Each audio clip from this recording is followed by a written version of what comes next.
Hi friends, நான் கண் மருத்துவர் டாக்டர் ஜீவிதா. எல்லோரும் தீபாவளிக்கு துணிமணி, பட்டாசு, பலகாரம்னு ரெடி ஆகிட்டீங்கன்னு நினைக்கிறேன். நம்ம சந்தோஷமான தீபாவளியை எப்படி பாதுகாப்பாக கொண்டாடுறது அப்படிங்கிறத பற்றி பார்க்கலாம். ஸோ ஒரு கண் மருத்துவராக நாங்கள் தீபாவளி சீசன் வருது அப்படின்னா எங்களுடைய பயம் எல்லோரும் சேஃபாக இருக்கணும், பட்டாசு வெடித்து கண்லேயோ முகத்துலேயோ காயத்தோடு வரக்கூடாது அப்படிங்கிறது தான் எங்களுடைய முதல் பயமாகவும் இருக்கும், விஷாவும் இருக்கும். பொதுவாக தீபாவளி டைமில் எல்லோரும் பட்டாசு வெடிக்கிறப்போ கண்ணில் ஏற்படக்கூடிய பாதிப்புகள் நாங்கள் வருஷம் பார்க்குற பிரச்சனை.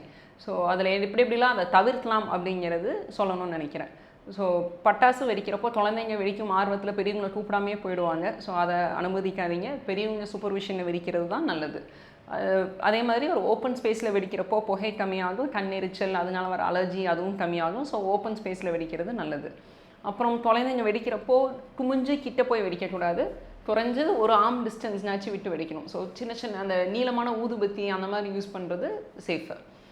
அதேமாதிரி பட்டாசு வெடிக்கிறவங்க அடிபட்டு வரதை விட பக்கத்துலேருந்து வேடிக்கை பார்க்குறவங்க தான் ஜாஸ்தி அடிபட்டு வரது உண்டு. நான் பக்கத்தில் சும்மா தான் நின்று வேடிக்கை பார்த்துட்டு இருந்தேன், வெடித்த பட்டாசு மேலே பட்டுருச்சு, அது பக்கத்தில் இந்த கல் செதறிய மேலே விழுந்துருச்சு அப்படின்னு சொல்கிறவங்க தான் அதிகம். ஸோ பட்டாசு வெடிக்கிறப்போ நீங்கள் வேடிக்கை பார்க்கணும் அப்படின்னா ஒரு குறைஞ்சது 5 மீட்டர் தூரம் விட்டு வேடிக்கை பார்க்குறது நல்லது. அப்புறம் கையில் பிடிச்சி போடுறேன், சின்ன வெடி தான், நான் கையில் பிடிச்சிட்டு பட்டாசு பற்றிட்டு போட்டுருவேன் வேகமாக, நான் தைரியம் அந்த இதெல்லாம் வேண்டாம். பட்டாசை கீழே வச்சுட்டு சேஃபாக வெடிங்க, அதுதான் எல்லாத்துக்குமே நல்லது.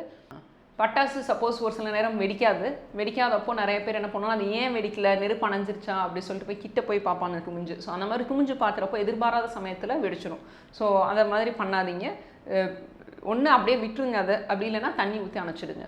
அதுமாதிரி பட்டாசு வெடிக்கிறப்போ பக்கத்தில் சேஃப்டிக்கு ஒரு பக்கெட்டில் தண்ணி வச்சுக்கிறது எப்போவுமே நல்லது. நம்ம அதிகமாக அது எதுவும் புகைச்சலாக ஆகுது இல்லை நெருப்பு பிடிக்கிறதுனால சேஃபாக இருக்கும். சின்ன குழந்தைங்களுக்கு கம்பி மத்தாப்பு இந்த மாதிரி இதெல்லாம் வெடிச்சிட்டு அந்த பக்கெட்டில் போட்டு வச்சிடுறது மற்றவங்களுக்கு காயம் படாமல் இருக்கும்.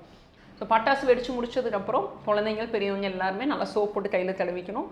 அந்த கைகள் கழுவாமல் நம்ம முகத்துலேயோ கண்லேயோ வைக்கிறப்போ அதனால் அலர்ஜி வரதுக்கு வாய்ப்புகள் உண்டு. சப்போஸ் வெடிச்சிருச்சு, முகத்தில் பட்டுருச்சு, லேசாக காயம் ஆகிடுச்சு, என் கண்ணில் ஒரு தூசி பட்டுருச்சு, பட்டாசு துகள் போயிடுச்சு அப்படின்னு நினச்சிங்கன்னா ஒரு சுத்தமான தண்ணியில் வாஷ் பண்ணுங்கள். நல்லா வாஷ் பண்ணிவிட்டு சப்போஸ் செட்டில் ஆகிடுச்சுன்னா ஓகே. அப்படி இல்லை எனக்கு திரும்ப இன்னும் உறுத்துது, கண் சிகப்பாகவே இருக்குது அப்படின்னா பக்கத்தில் இருக்க கண் மருத்துவரை பார்த்து தேவையான மருத்துவம் பண்ணிக்கிறது நல்லது. நீங்களாக போயிட்டு கடையில் மருந்து வாங்கி போடுறதை தவிர்த்துக்கணும். So wish you all a happy and safe Deepavali.